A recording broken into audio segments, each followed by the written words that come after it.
Everyone in the small mountain village called him lazy, but Evan didn't think of himself that way.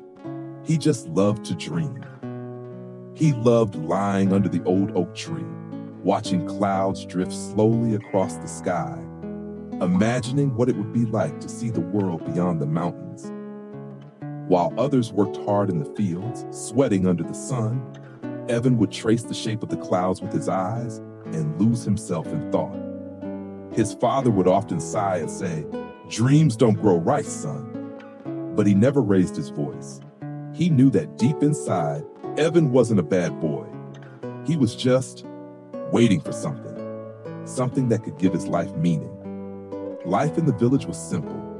Every morning, the men went to the fields, the women cooked and sold vegetables at the market, and children ran around chasing chickens in the dust. Evan helped his father sometimes, but only with the easy tasks, feeding the animals or carrying small bundles of rice. When it came to real work, he always found an excuse. "It's too hot," he would say, or "I'll help later," and later never came. Still, he wasn't useless. He fixed broken tools, made small toys for kids, and could spend hours inventing strange things out of bamboo and old wood. People said he was clever but lazy. Then one summer, everything changed. The rains never came. Day after day, the sky stayed empty and dry. The river that used to sing beside the village turned silent. Cracks appeared on the ground, wide enough for a hand to slip through. The rice plants turned yellow, then brown. The wind carried dust instead of the smell of wet earth. Evan's father tried his best to save the crops, but his body was too old, too tired. The heat made him sick, and soon he couldn't leave the house. His mother worried, counting the few bags of rice they had left. That night, Evan sat alone by the empty field. The moonlight fell on the dry earth like silver dust. The world felt dead, quiet, hopeless. He whispered to himself, "All my life I've avoided hard work because I feared pain. But doing nothing, this hurts even more." For the first time, Evan felt something he had never felt before: responsibility. The next morning, a messenger arrived from the capital. The king had announced a contest. Whoever could bring water from the mountain spring down to the dry valley would receive a chest of gold and the king's honor. It was a challenge meant to test strength, creativity, and heart. The villagers were excited. Finally, a chance to change their fate. The strongest men immediately grabbed shovels and began digging trenches across the land. They worked hard under the sun, muscles shining with sweat. Everyone admired them. Everyone, except Evan. He stood quietly watching. People laughed when they saw him. Evan, the dreamer, he'll quit before noon. But this time, he didn't walk away. Something inside him had changed. He wasn't doing it to prove them wrong. He was doing it for his family, for his sick father and his tired mother who never stopped believing in him. He climbed the hill and sat by the mountain spring. The air was cool up there, and the sound of running water echoed through the rocks. While others rushed and shouted, Evan just sat still. He watched how the water curved around stones, how it always found the easiest path downhill. It never fought the mountain. It just flowed, quietly, patiently. And then an idea came to him. He went back to the village and gathered old bamboo pipes from abandoned houses. He cut and polished them, connecting them one by one, creating a long channel.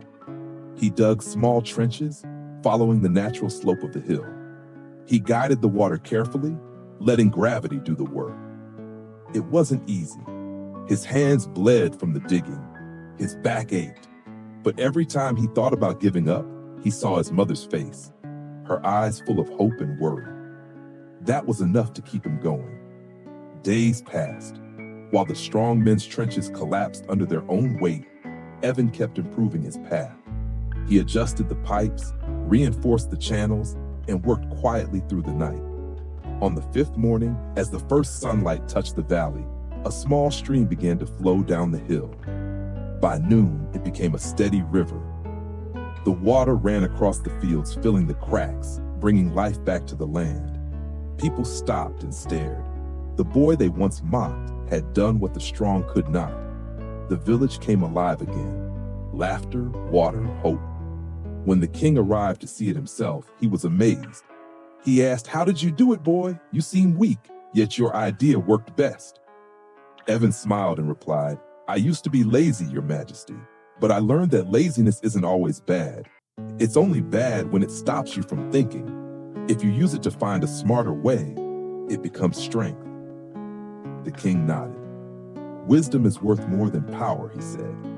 He rewarded Evan with gold and invited him to work as a royal engineer. But Evan politely refused.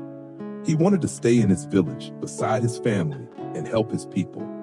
He built more channels, more pipes, and taught others how to use them. Within a year, the valley was green again. Evan was no longer the lazy dreamer everyone laughed at. He had become a man of purpose. Proof that even the weakest hands can change the world when guided by the right heart. Sometimes, laziness isn't the enemy. It's just your mind whispering, there must be a better way. And when your reason is love, when your purpose is real, even the laziest dreamer can change his life. And maybe that's the lesson we all need to remember. Laziness isn't always weakness. Sometimes, it's just your mind asking for a better reason to move. When your purpose is strong enough for your family, your dreams, or simply to become better, you'll find your way forward, just like Evan did. If this story inspired you, don't forget to like, share, and subscribe to The Growth Valley for more cinematic stories that awaken your motivation and remind you what truly matters in life.